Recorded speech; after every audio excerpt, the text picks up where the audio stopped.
We know that we have a president who supports abortion on demand, as do these protesters here. We know that we have Democratic presidential candidates like Hillary Clinton who likewise support abortion on demand. But if you listen to their speeches about abortion, or anyone in Congress or in the states who is in favor of Planned Parenthood or of the abortion industry in general, if you listen to them defend abortion, one thing you will never hear them do is describe the abortion procedure.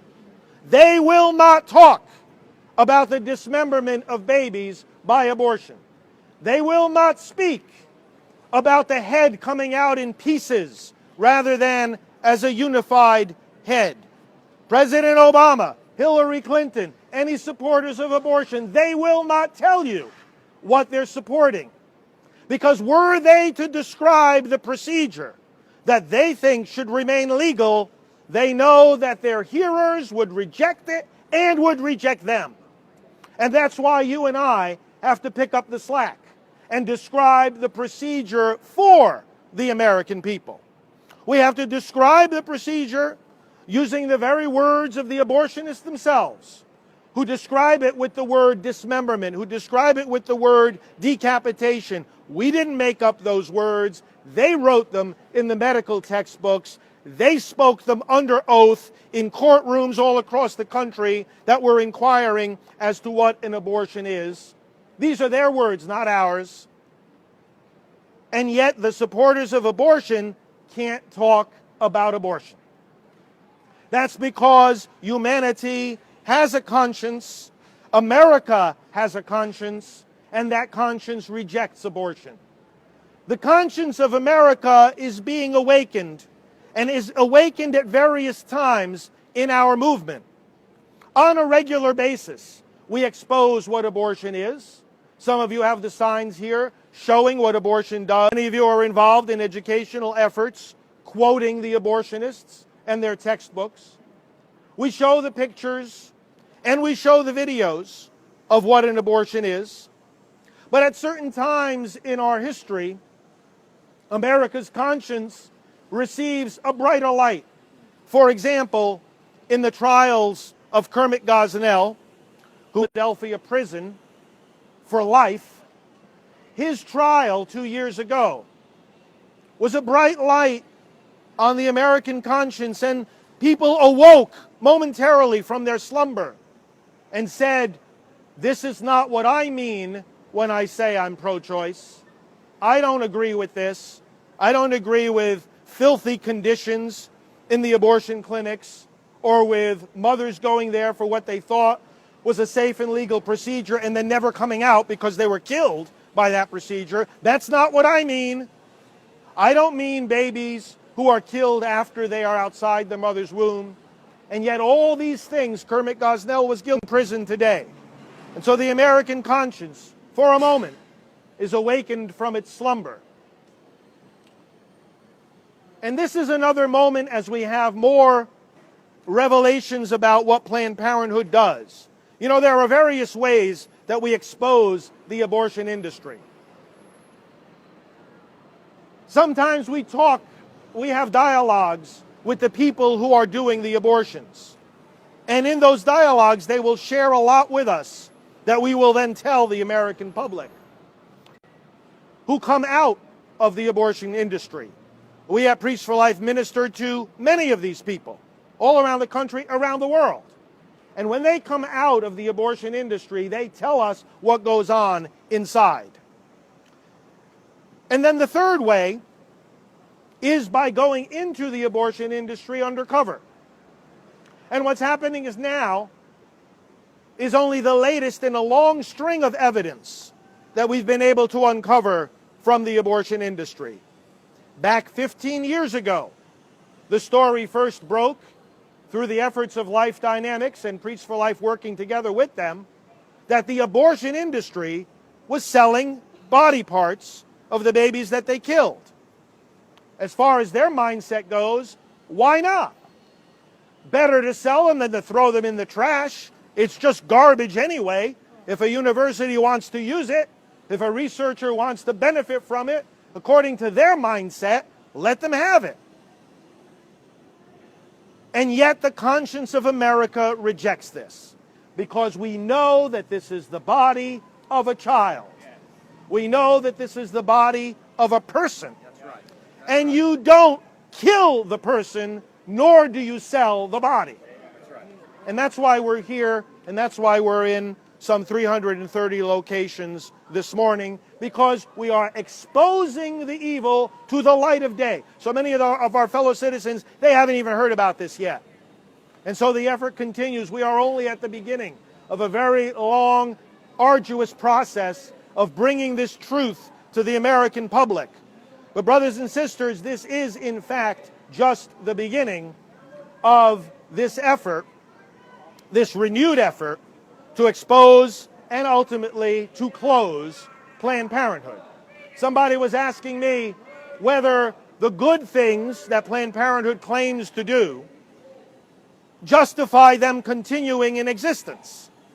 Maybe the fact that they offer some other kinds of services to people would justify continue letting them function and receive government money.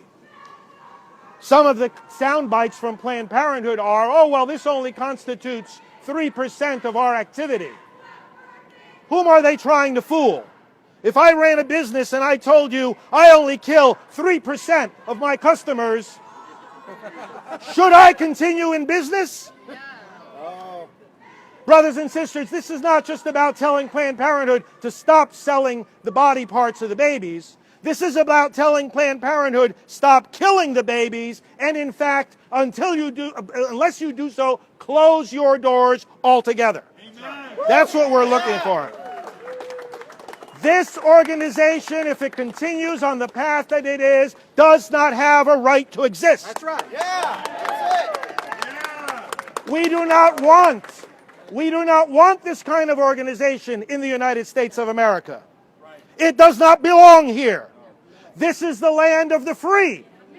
They'll use the words freedom. They don't know what it means. Because when you kill a baby, you've taken away that baby's freedom. That's right. You've assaulted freedom when you kill a baby. They don't know what freedom means, nor do they know what equality means. This is a nation built on equality. It means that baby on which they put a price tag is equal to them and is equal to us. You don't belong here if you don't recognize equality. This is the land of equality. This is a land of freedom. This is a land of life, based on the principle that life is given to us by God, not by government. And so we say to Planned Parenthood that they are to stop killing children. We say to President Obama that he is to stop blessing Planned Parenthood. The government is to stop funding this organization. And we are not going to stop exposing them. There is a number of things on the horizon. What we are seeing now, brothers and sisters, in terms of the efforts of pro-life people to bring to light what's going on here, is only the tip of the iceberg. We are working and mobilizing the national pro-life leadership to do a number of things. First of all, there's a lot more undercover information, documentation, and footage that is going to be coming out not only in the coming weeks, but in the coming months and years, showing the wickedness of Planned Parenthood and of the abortion industry generally. Remember, it's not just a problem with Planned Parenthood. The problems Planned Parenthood, as the largest abortion provider, exhibit are symptomatic of the entire abortion industry. So we're not looking just to shut down Planned Parenthood. We're looking to shut down abortion. That's right. And there is a lot more to come out.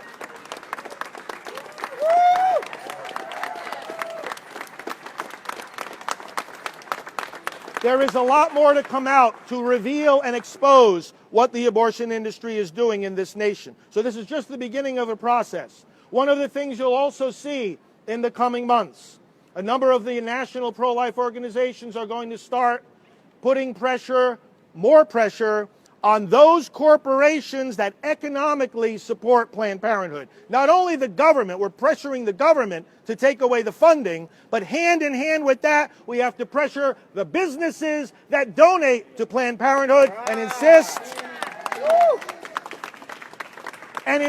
that unless they stop supporting Planned Parenthood, we will stop supporting them. That's it.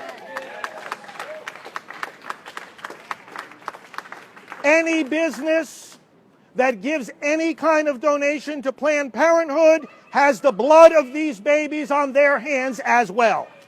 And it's not to be permitted. And so economic boycotts will become more and more a part of the pro-life effort in the months and years right ahead of us. And then, of course, the actions taking place in Washington. Brothers and sisters, you can be assured that those of us in the national organizations, and of course all of you are the strength, the engine behind what we try to do in Washington, we are all pushing together to make sure that, first of all, Congress takes away the funding from Planned Parenthood and that the states take away that funding as well. Secondly, that they investigate the immoral and illegal activities going on here. These people are breaking laws left and right. Federal law prohibits the sale of baby body parts. It prohibits changing the abortion procedure in order to get those parts. You don't change a medical procedure for the benefit of anybody except the patient. You don't change it for the benefit of yourself or somebody else. But they're breaking that law. Third, the law against partial birth abortion. There's all kinds of evidence that they're breaking that. And the law against live birth abortion. If we don't prosecute Planned Parenthood for killing babies outside the womb, then we owe an apology to Kermit Gosnell, who's sitting in prison. Right. But it's not only the actions of Congress and the states to investigate, prosecute, and defund Planned Parenthood. There's something more that is happening and that we all need to get behind in the months to come. And that is the legislation that actually begins to protect these babies. I'm talking about the Pain-Capable Unborn Child Protection Act, now enacted in a dozen states, already passed by the House of Representatives, that would protect babies from 20 weeks of pregnancy forward, 20 weeks of development forward. We know that all these babies need to be protected. But right now, there is a willingness on the part of so many states and the Congress to protect at least these babies in the later stages. And so we do that now. And we come back and we continue to insist to protect all the rest as well. But the 20-week Pain-Capable Unborn Child Protection Act has gained momentum. And the next step in this particular legislation that we must demand right now is that the United States Senate have a vote and pass this particular measure.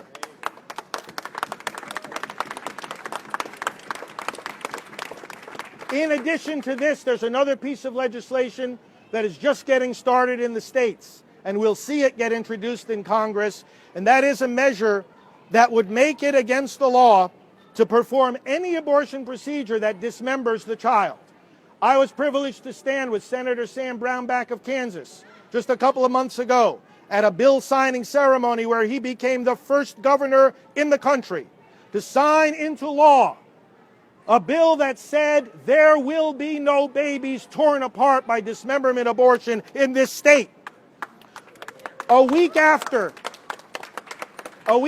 he signed that bill, the governor of Oklahoma did the same thing. And so now Kansas and Oklahoma protect children from dismemberment abortions. We are going to see that this bill gets introduced in other states. And brothers and sisters, it's going to get introduced in the United States Congress as well. So that as state by state says no babies in this state will be torn apart limb from limb, so we can get to the day when we say no babies in this country will be torn apart limb from limb. This is what is happening, and this is what has to continue to happen with the support of each and every one of you and the organizations that you represent. And finally, brothers and sisters, one other point. It's 2015. It's late summer of 2015. And we are shortly to enter into 2016. And brothers and sisters, we are going to elect a pro-life Congress and a pro-life president. We are not going to be afraid anymore to stand up and say, yes, we must elect public servants who know the difference between serving the public and killing the public.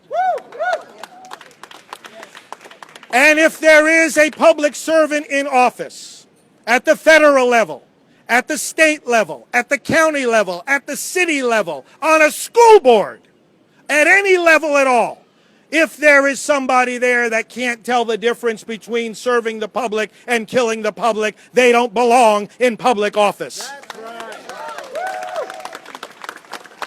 And I'll tell you where that has to be said. That has to be said in our private conversations. That has to be said around the dinner tables of America. That has to be said in the workplace, around the water coolers. That has to be said in the pulpits of America, in the churches. Tell it, tell it, tell it. I don't know about you, but I'm tired of the silence from the pulpit, and I'm tired of the fear and the cowardice that says, oh, I can't talk about politics and elections. If you can't talk about politics and elections when it comes to saving babies from being killed, you're not talking about the gospel. That's it. That's been the problem. What on earth are you preaching about? And why in the world does that pulpit exist in the first place? If we can't stir America's conscience to bring an end to this Holocaust once and for all.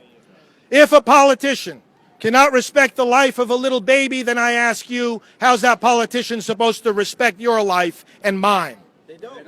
Fact of the matter is they can't. We have one conscience, and that conscience either respects and recognizes the dignity of every life, or it misses the dignity of every life.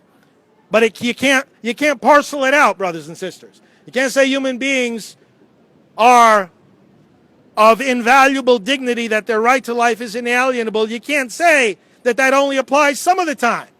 Because if it only applies some of the time, it really doesn't apply at all. So you and I are here together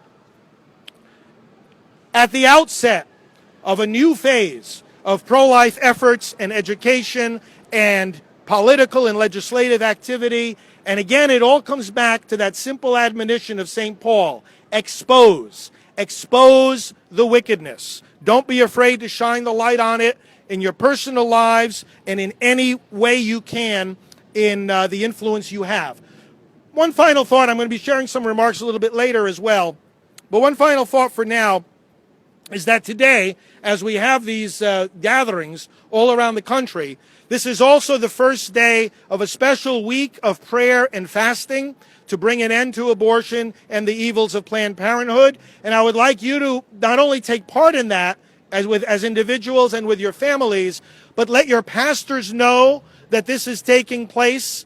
Kirk Vanderswa, we're going to hear from him in a moment. Reverend Vanderswa serves together with me on the board of the National Pro-Life Religious Council, and our organization is one of those co-sponsoring this week of prayer together with Priests for Life and about 30 other national groups. And if you go to prayercampaign.org, you will see the prayers, special prayers that we have written to be used this coming week to ask the Lord to bring an end to the evils of abortion and of Planned Parenthood. Prayercampaign.org.